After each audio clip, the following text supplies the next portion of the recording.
Hello hi. ഇത് ചെറിയ കുടുംബങ്ങൾക്കൊക്കെ അനുയോജ്യമായ രീതിയിൽ 2 ബെഡ്റൂമോട് കൂടി നിർമ്മിച്ചൊരു വീടാണ്. ഇത് ഏകദേശം 5 മാസം കൊണ്ടാണ് ഇതിൻ്റെ നിർമ്മാണം പൂർത്തീകരിച്ചിരിക്കുന്നത്. കൂടുതൽ വിശേഷങ്ങളൊക്കെ കാണാം. നമസ്കാരം, എൻ്റെ പേര് ജിബി. ഈ ഒരു ചെറിയ വീട് നമ്മൾ നിർമ്മിച്ചിരിക്കുന്നത് സാധാരണക്കാരായ കുടുംബത്തിന് എല്ലാവിധ സൗകര്യങ്ങളും കൂടി ഉള്ള ഒരു വീടാണ്. ഇത് 7 സെൻറ്റ് സ്ഥലത്ത് 870 സ്ക്വയർ ഫീറ്റിൽ 5 മാസം കൊണ്ട് പണി തീർത്തിരിക്കുന്ന വീടാണ്. നമ്മൾ സാധാരണയായി കേരളത്തിൻ്റെ പല ഭാഗത്തായി പ്രീമിയം ലക്സറി വീടുകളും ചെയ്ത് നൽകപ്പെട്ടുകൊണ്ടിരിക്കുന്നുണ്ട്. നമ്മളിതിൻ്റെ സിറ്റൗട്ടിനെ പറ്റി പറയുകയാണെങ്കിൽ ഇതൊരു ഓപ്പൺ സിറ്റൗട്ട് കൺസെപ്റ്റിലാണ് ഇത് ചെയ്തിരിക്കുന്നത്. ഈ സിറ്റൗട്ടിൽ ഉപയോഗിച്ചിരിക്കുന്നത് GVT ടൈൽസുകളാണ് യൂസ് ചെയ്തിരിക്കുന്നത്. അതോടൊപ്പം ഈ ജനലുകളൊക്കെ ആണെങ്കിലും സ്റ്റീൽ ഫ്രെയിം ജനലുകളാണ് നമ്മളതിൽ ഗ്ലാസ് ഇട്ടിട്ട് ഇത് കൊടുത്തിരിക്കുന്നതാണ്. ഇത് റേറ്റ് കൂടുതലുണ്ടോ? ഇതിൻ്റെ റേറ്റ് എന്ന് പറയുന്നത് തടിയെക്കാട്ടിലും ലാഭകരമായ രീതിയിലാണ്. ലോങ് ലൈഫാണ്, മറ്റുള്ള പ്രശ്നങ്ങളൊന്നുമില്ലാതെ കുറച്ചൊരു സുരക്ഷിതത്വം കൂടുതലായിട്ടുള്ള ഒരു പാറ്റേൺ ആണ്. നമ്മളിത് വന്നിട്ട് മെയിൻ ഡോറിനെ പറ്റി പറയുകയാണെങ്കിൽ ഇത് തേക്കിൻ്റെ കട്ടളയാണ്, തേക്കിൻ്റെ കതവുമാണ് നമ്മൾ ക്ലയൻറ്റിന് വേണ്ടി പ്രിപ്പയർ ചെയ്തിരിക്കുന്നത്. ഇതിനകത്ത് ഇനിയും ഇതിൻ്റെ ബാക്കിയായിട്ടുള്ളത് പോളിഷിങ്ങും മറ്റു കാര്യങ്ങളൊക്കെ ബാലൻസ് ആയിട്ട് ചെയ്ത് തീർക്കേണ്ടതായിട്ടുണ്ട്. ഇതാണ് നമ്മുടെ ലിവിങ് കം ഡൈനിങ് ഏരിയ എന്ന് പറയുന്നത്.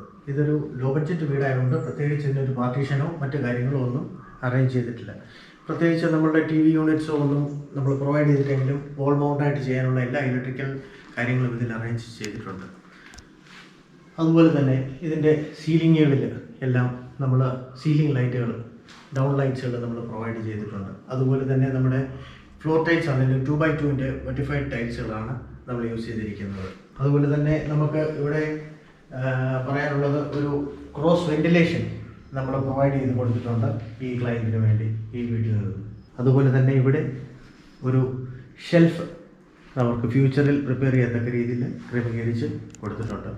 അപ്പം നിങ്ങൾക്ക് ഇത്തരത്തിലുള്ള ഡൈനിങ് ടേബിളൊക്കെ വാങ്ങാൻ ആഗ്രഹിക്കുന്ന ആളുകൾക്ക് ഇതിന്റെ വില വിവരവും വ്യത്യസ്തങ്ങളായിട്ടുള്ള ഡൈനിങ് ടേബിളൊക്കെ കണ്ട് മനസ്സിലാക്കാൻ വേണ്ടിയിട്ട് ഇത് ലഭ്യമാകുന്ന സൈറ്റിന്റെ ലിങ്ക് ഈ വീഡിയോയുടെ ഇടത്തെ ഭാഗത്തുള്ള ടാഗ് ബട്ടൺ ഉൾപ്പെടുത്തിയേക്കാം. നിങ്ങൾക്ക് അത് ടച്ച് ചെയ്ത് നേരെ സൈറ്റിലേക്ക് പോകാനും കണ്ട് മനസ്സിലാക്കാനും വാങ്ങാൻ താല്പര്യമുള്ള ആളുകൾക്ക് അവിടുന്ന് വാങ്ങുകയൊക്കെ ചെയ്യാം കേട്ടോ. അതുപോലെ തന്നെ ഇവിടെ ഹോളിൽ നിന്ന് ഒരു ഹാൻഡ് വാഷ് ഏരിയ നമ്മളിവിടെ പ്രൊവൈഡ് ചെയ്ത് കൊടുത്തിട്ടുണ്ട്. അതിനോട് ചേർന്ന് ഒരു കോമൺ ബാത്റൂമും നമ്മൾ ക്ലയൻറ്റിന് വേണ്ടി അറേഞ്ച് ചെയ്ത് കൊടുത്തിട്ടുണ്ട്. നോൺ സ്ലിപ്പറി ആയിട്ടുള്ള ഫ്ലോർ ടൈൽസ് ആണ് ഇതിനകത്ത് കൊടുത്തിട്ടുള്ളത്. ഈ വീടിന് 2 ബെഡ്റൂമാണുള്ളത്. ഒരു മാസ്റ്റർ ബെഡ്റൂമും ഒരു ഗസ്റ്റ് ബെഡ്റൂമായിട്ടുണ്ട്. മാസ്റ്റർ ബെഡ്റൂമാണ് നമ്മൾ ഈ കാണുന്നത്. ഇതിലും ഉപയോഗിച്ചിരിക്കുന്നത് ഇരുമ്പിൻ്റെ വിൻഡോസുകളാണ് ഉപയോഗിച്ചിട്ടുള്ളത്. ഇതിൻ്റെ ഫ്ലോർ ടൈൽസ് 2x2 ഫ്ലോർ ടൈൽസുകളാണ് യൂസ് ചെയ്തിട്ടുള്ളത്. ഇതിനോട് തന്നെ ചേർന്ന് ഒരു അറ്റാച്ച്ഡ് ബാത്റൂമും നമ്മളിവിടെ പ്രൊവൈഡ് ചെയ്ത് കൊടുത്തിട്ടുണ്ട്. ഇതിൻ്റെ ഡോറുകളെല്ലാം പ്ലാവിൻ്റെ ഡോറുകളും ഫ്രെയിമുകളെല്ലാം ആനിലിയുമാണ് ചെയ്ത് കൊടുത്തിട്ടുള്ളത്. ഇത് നോൺ സ്ലിപ്പറി ആയിട്ടുള്ള ഫ്ലോർ ടൈൽസ് ആണ് ഈ ബാത്റൂമിൽ യൂസ് ചെയ്തിരിക്കുന്ന ഫ്ലോറിൽ. എല്ലാ ഫിറ്റിങ്സുകളെല്ലാം കാര്യങ്ങളും പ്രൊവൈഡ് ചെയ്തിട്ടുണ്ട്, including wash basin, shower, wall tiles എല്ലാം നമ്മൾ പ്രൊവൈഡ് ചെയ്തിട്ടുണ്ട്. ഇതിനോടൊപ്പം മറ്റൊരു ബെഡ്റൂം കൂടെ നമുക്കിവിടെ ഉണ്ട്. അതായത് നമ്മുടെ മറ്റൊരു ബെഡ്റൂം എന്ന് പറയുന്നത് അതും ഇതുപോലെ തന്നെ 2x2 ഫ്ലോർ ടൈൽസ് യൂസ് ചെയ്ത് ഭംഗിയായിട്ട് ക്രമീകരിച്ചിട്ടുള്ളതാണ്.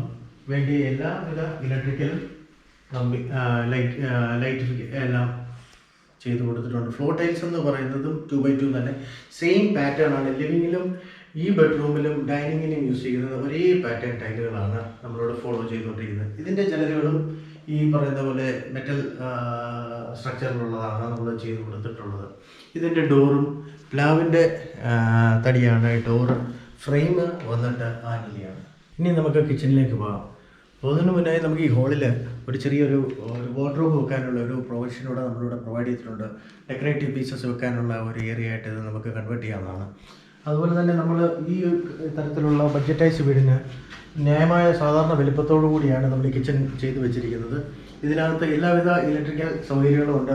ഫ്രിഡ്ജിന് പോയിന്റ്, ഇൻഡക്ഷൻ കുക്കറിന് പോയിന്റ്, ട്യൂബ്, ഫാന്, ലൈറ്റ്, എല്ലാ കാര്യങ്ങളും നമ്മളിവിടെ അറേഞ്ച് ചെയ്തിട്ടുണ്ട്. അതുപോലെ തന്നെ ഇതിൻ്റെ മേളിൽ ഇട്ടിരിക്കുന്നത് ടൈൽസാണ് നമ്മൾ ഇതിനകത്ത് യൂസ് ചെയ്തിരിക്കുന്നത്. ഇത് ഫുൾ ബോഡി ടൈൽസാണ് നമ്മളിവിടെ യൂസ് ചെയ്തിരിക്കുന്നത്. അതുപോലെ തന്നെ ഒരു സിംഗിൾ ബൗളാണ് നമ്മളിവിടെ പ്രൊവൈഡ് ചെയ്തിരിക്കുന്ന സിങ്കിന് വേണ്ടി, പാത്രങ്ങൾ കഴുകുന്നതിനും മറ്റുമായിട്ട്. അതുപോലെ തന്നെ ഗ്യാസ് സ്റ്റൗവിന് ഇവിടെ ഒരു പ്രൊവിഷൻ കൊടുത്തിട്ടുണ്ട്. നമ്മളിതിന് ഒരു 3 പാളി ജനൽ കൊടുത്തിട്ടുണ്ട്. ഇത് കിച്ചന് വേണ്ടി കൊടുത്തിട്ടുണ്ട്. അതുപോലെ തന്നെ ഡാഡോ ടൈൽസ് നമ്മൾ പ്രൊവൈഡ് ചെയ്ത് കൊടുത്തിട്ടുണ്ട്. ഇതിനോടൊപ്പം നമ്മൾ ഈ ഫ്ലോറിൽ നമ്മൾ വുഡൻ പ്രിന്റ് ടൈലാണ് കൊടുത്തിരിക്കുന്നത്. ഇതിനോടൊപ്പം തന്നെ ഒരു ചെറിയൊരു സ്റ്റോർ റൂം കൂടെ നമ്മൾ ഇവർക്ക് വേണ്ടി അറ്റാച്ച് ചെയ്ത് കൊടുത്തിട്ടുണ്ട്. ഡോറൊക്കെ വരാനുള്ളതായിരിക്കും. ഇനിയും ഡോറും മറ്റു കാര്യങ്ങളും വരാനുണ്ട്. അതുപോലെ തന്നെ പുറത്ത് ഈ ഡോറും നമുക്കിനി മറ്റ് പെയിൻറ്റിങ്ങും മറ്റു കാര്യങ്ങളും ക്രമീകരിക്കേണ്ടതായിട്ടുണ്ട്. പുറത്തൊരു വർക്ക് ഏരിയയ്ക്കുള്ള സ്പേസോടെ പ്രൊവിഷനായിട്ട് നമ്മൾ അറേഞ്ച് ചെയ്ത് കൊടുത്തിട്ടുണ്ട് ഈ വീടിന്. ഇത്തരത്തിലുള്ള ഒരു വീടിന് നമ്മൾ അത്യാവശ്യം സ്പേഷ്യസ് ആയിട്ടുള്ള ഒരു കിച്ചൺ തന്നെയാണ് പ്രൊവൈഡ് ചെയ്ത് കൊടുത്തിരിക്കുന്നത്. ഈ വീടിൻ്റെ കൺസ്ട്രക്ഷൻ കോസ്റ്റ് എന്ന് പറയുന്നത് നമുക്ക് മൊത്തം 2 നില ഫൗണ്ടേഷനോട് കൂടി ചെയ്ത് തീർത്തപ്പോൾ ഏകദേശം 16 ലക്ഷം രൂപയോളം ആയിട്ടുണ്ട്. ഇതിൻ്റെ മറ്റ് ചില ഭാഗത്തുള്ള പണികളൂടെ ചെയ്ത് തീർക്കേണ്ടതായിട്ടുണ്ട്. അത് പെയിൻറ്റിങ്ങും മറ്റു കാര്യങ്ങളൊക്കെ ടച്ചിങ്ങും മറ്റു കാര്യങ്ങളും ചെയ്ത് തീർക്കേണ്ടതായിട്ടുള്ള ബാലൻസ് പണികളും ഉണ്ട്. അത് ഉടനെ തീർത്ത് നൽകപ്പെടുന്നതാണ്. നമ്മൾ വീഡിയോ ചിത്രീകരിക്കപ്പെടുമ്പോൾ അല്ലെങ്കിൽ വീഡിയോ റിലീസ് ചെയ്യുന്ന ആ സമയത്തെ ഉള്ളൊരു ബഡ്ജറ്റ് ആയിരിക്കണമെന്നില്ല പിന്നീട് ഉണ്ടാകുന്നത്. കാരണം നമ്മുടെ കേരളത്തിലെ ബിൽഡിംഗ് മെറ്റീരിയലിൻ്റെ കോസ്റ്റ് ദൈനംദിനം കൂടി വരുന്ന സാഹചര്യമാണ് ഉള്ളത്. അപ്പോൾ അതിൻ്റെ ഒരു വ്യത്യാസം തീർച്ചയായിട്ടും അടുത്ത പ്രൊജക്റ്റുകളിലേക്ക് നിർമ്മാണ പ്രവൃത്തി തുടങ്ങുമ്പോൾ ഉണ്ടാവാൻ സാധ്യതയുണ്ടാകും കേട്ടോ. അപ്പോൾ ഇതൊക്കെയാണ് ഈ വീടിൻ്റെ വിശേഷങ്ങൾ. എന്തായാലും ഇത്തരത്തിലുള്ള വീടുകളൊക്കെ നിർമ്മിക്കാൻ ആഗ്രഹിക്കുന്ന ആളുകൾക്ക് തീർച്ചയായിട്ടും കോൺടാക്റ്റ് ചെയ്യാം. അപ്പോൾ മറ്റു വീടിൻ്റെ വിശേഷമായിട്ട് വീണ്ടും കാണാം. അതുവരേക്കും ബൈ ബൈ.